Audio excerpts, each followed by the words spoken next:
Syria में civil war के बीच दुनिया की टेंशन तब और बढ़ गई जब विद्रोहियों ने अलेप्पो के बाद पहले हमा और अब एक और शहर पर कब्जा कर लिया। इसके साथ ही बशर अल असद सरकार को शुक्रवार को एक और बड़ा झटका लगा है। मीडिया रिपोर्ट्स की माने तो अरब समर्थित विद्रोहियों के 2 शहरों पर कब्जे के बाद अमेरिका समर्थित कुर्द विद्रोहियों ने सीरिया के पूर्वी शहर दीर अल जोर पर कब्जा कर लिया है। कुर्दों द्वारा कब्जा किया गया ये पूर्वी भाग का सबसे बड़ा शहर है। कुर्द अब इराक सीमा पर बसे शहर अल-बुकलम पर कब्जे के लिए बढ़ रहे हैं। इस बीच राष्ट्रपति असद को मुश्किल में देख ईरान ने मिसाइल, ड्रोन और दूसरे हथियार सीरिया भेजे हैं। साथ ही कई सैन्य सलाहकार और अधिकारी भी सीरिया में तैनात किए गए हैं। ईरान खुफिया सूचनाएं और उपग्रहों के लिए जा रहे फोटो भी सीरिया की सेना को मुहैया करा रहा है। उधर लेबनान के संगठन हिजबुल्लाह ने भी सीरिया में सैन्य मदद भेजी है।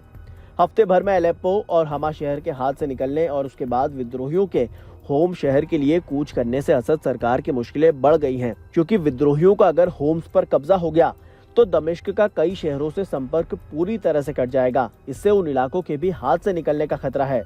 इसी इलाके में रूस की सेना और नौसेना के भी ठिकाने हैं। वैसे रूस ने विद्रोहियों को रोकने के लिए होम्स के रास्ते में पड़ने वाला पुल बमबारी कर बुरी तरह से तहस नहस कर दिया है। विद्रोहियों के आगे बढ़ने की खबर मिलने के बाद होम शहर के हजारों लोग घर छोड़कर सुरक्षित स्थानों के लिए रवाना हो गए हैं। दरअसल 13 सालों से अशांति झेल रहे सीरिया में कुछ अरब देशों, अमेरिका और इजराइल समर्थित सशस्त्र गुटों ने असद के खिलाफ अभियान छेड़ रखा है, जबकि असद के समर्थन में रूस, ईरान और हिजबुल्लाह खड़े हैं। लेकिन यूक्रेन युद्ध और हिजबुल्लाह पर इजरायली कार्रवाई ने असद के समर्थन को कमजोर किया है और इसी मौके का फायदा उठाकर विद्रोहियों ने हफ्ते भर में बड़ा उलटफेर कर दिया। असद की स्थिति को कमजोर पड़ती देख रूस ने अपने नागरिकों को सीरिया छोड़ने के लिए कहा है। पूर्व में अल कायदा से जुड़े संगठन हयात तहरीर अल शाम ने अबू मोहम्मद अल गोलीन के नेतृत्व में सीरिया पर 27 नवंबर से हमले शुरू किए थे।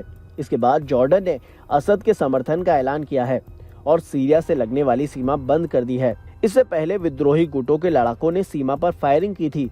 लेबनान ने भी सीरिया से लगने वाली सीमा पर सेना को तैनात किया है।